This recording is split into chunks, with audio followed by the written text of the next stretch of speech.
우리 하나님 말씀 출애굽기 9장에 있는 말씀을 같이 보겠습니다.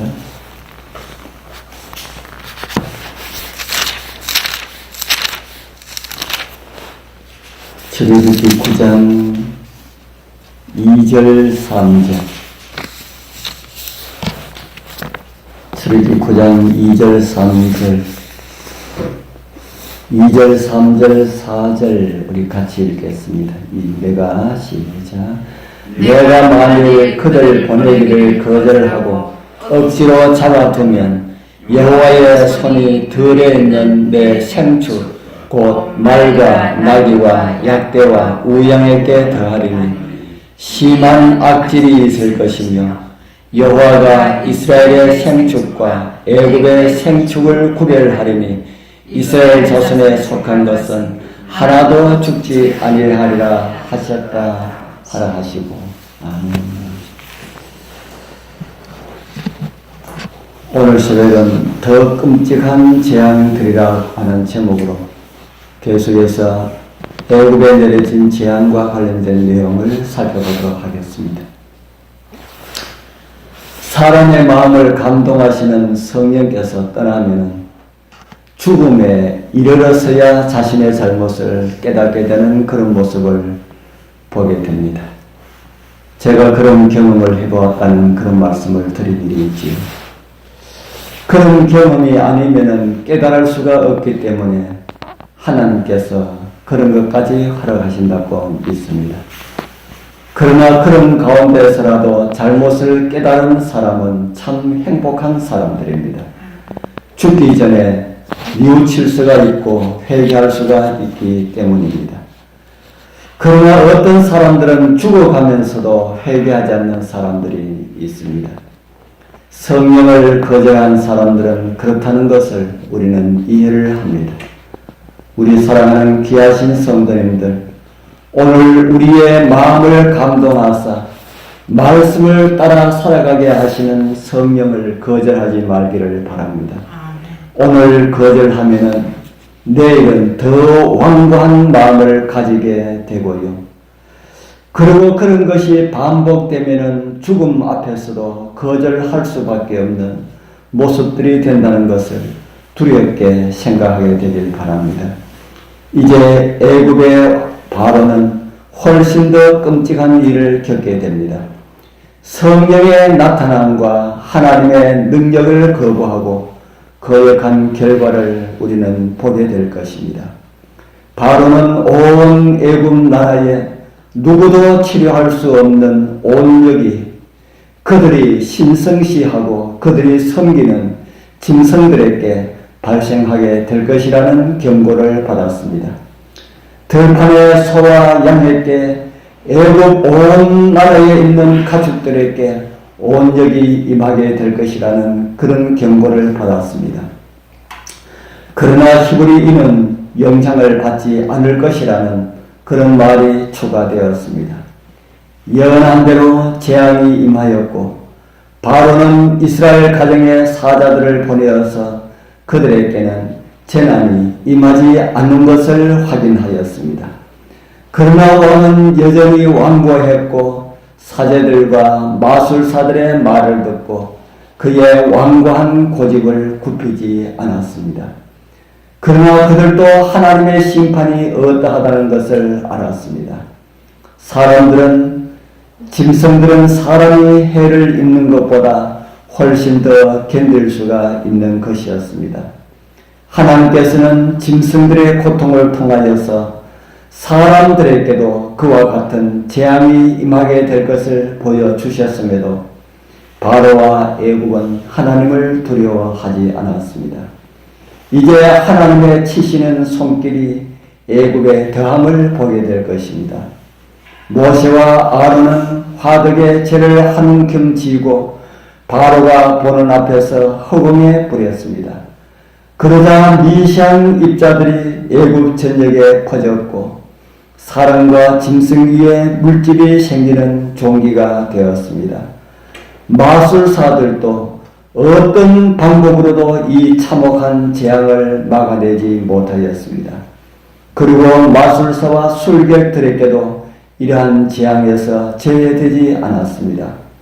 종기가 생긴 그들은 모세와 아론 앞에 더 이상 서 있을 수가 없어서 피하게 되었습니다. 마술사가 자기 사람도 지키지 못하는 것을 보고 애굽인들은 그들의 거만한 능력을 믿는 일이 얼마나 허망한지를 깨달았습니다. 그럼에도 바로는 여전히 굴복하지 않았습니다. 이제 다음에 내려질 재앙은 애굽 나라에 엄청난 타격을 줄 그런 재앙이 준비되어 있습니다. 우박이 내려서 들판에 거하는 생축과 남녀들을 멸할 것이라는 그런 경고가 주어졌습니다. 이것은 애굽인들의 자존심을 시험하는 것이 되었습니다. 하나님께서 이스라엘을 돌보시는 모습에 깊은 인상을 받은 사람이 얼마나 많은지가 증명이 되었습니다. 애굽인들 중에서 주님의 말씀을 존중한 사람들은 모두 생축을 집안으로 모아들였고, 경고를 믿지 않은 사람들은 들판에 그대로 풀어놓았습니다. 경고에 따라 행하는 자에게는 피할 길을 제공하시므로 우리는 심판 중에도 하나님의 자비가 섞여 있는 것을 발견하게 됩니다. 모세가 선언한 그 이튿날 예언대로 폭풍이 일어났습니다. 천둥과 우박에 불까지 섞인 폭풍은 모든 초목을 멸하고 사람과 짐승을 때렸습니다. 지금까지 애굽인들은 생명을 잃지 않았습니다. 그러나 이제는 죽음과 황폐가 멸망의 천사를 뒤따랐습니다.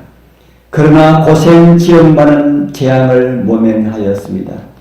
여기서 주님은 모든 땅이 히브리 인의 하나님의 명령 아래에 있다는 사실, 티끌조차도 그분의 음성에 순종한다는 사실을 애굽에 보여주었습니다.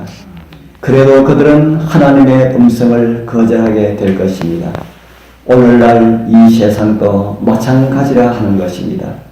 그러나 하나님의 백성들이라고 하는 사람들은 달라야 합니다. 고센 땅의 이스라엘 백성들은 진노하시는 하나님의 재앙들이 말씀을 거부하고 순종하기를 더디하는 재앙을 자초하는 애굽을 보면서 무슨 마음을 가졌을까요? 얼마 전까지만 해도 종살이로서 애굽의 억압을 받으면서 살았던 생활들을 생각하면서 돌아보시는 하나님, 구원하시는 하나님을 생각하면서 애국을 떠날 준비를 하였을 것이라는 생각을 하게 됩니다. 우리도 그렇게 하여야 합니다.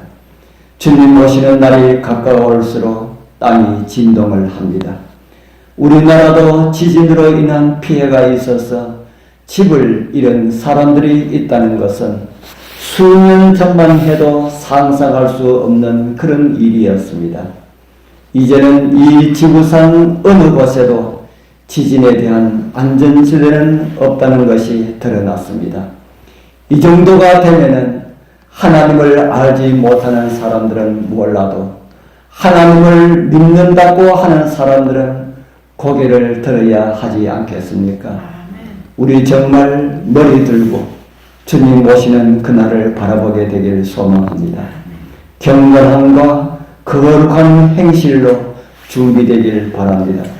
그리고 죽어가는 세상을 바라보면서 그들이 듣든지 아니 듣든지 하나님을 두려워하라고 경고의 메시지를 전해야 할 것입니다. 이제 곧 우리의 일을 마치고 우리를 데리러 오시는 주님을 우리는 맞이하게 될 것입니다. 그날까지 더욱 신실하게 믿음을 지키면서 주님께 충성하는 삶의 은혜가 우리 모두와 함께하길 축복합니다. 기도드리겠습니다. 하늘에 계시는 거룩하신 아버지 하나님 감사합니다. 재앙으로 인하여서 나라가 망하여 가도 정신 차리지 못한 애굽 왕을 바라보면서 그게 나의 모습인 줄 잊고 살았습니다. 주님, 성령으로 날마다 우리의 마음을 감동하여 주시옵소서. 이제 정말 일어나 머리를 들고 주의 오심을 위하여서 준비케 하여 주옵소서. 세상이 진동하는 것을 보면서도 우리가 세상에 묻혀 살면은 애굽에 멸망해가는 그들과 우리가 다를 바가 무엇이 있겠습니까? 걸어가신 아버지 하나님, 우리의 마음을 감동하여서 세상에 멸망이 다가오고 있다는 사실을 깨닫게 하시고 정말 주님의 오심을 준비하는 삶이 되게 하여 주옵소서. 그리고 우리 이제 일어나서 세상을 경고하고 주님의 오심을 세상에 전하는 저희들 되게 하여 주옵소서. 예수님 이름으로 간절히 기도드리옵나이다.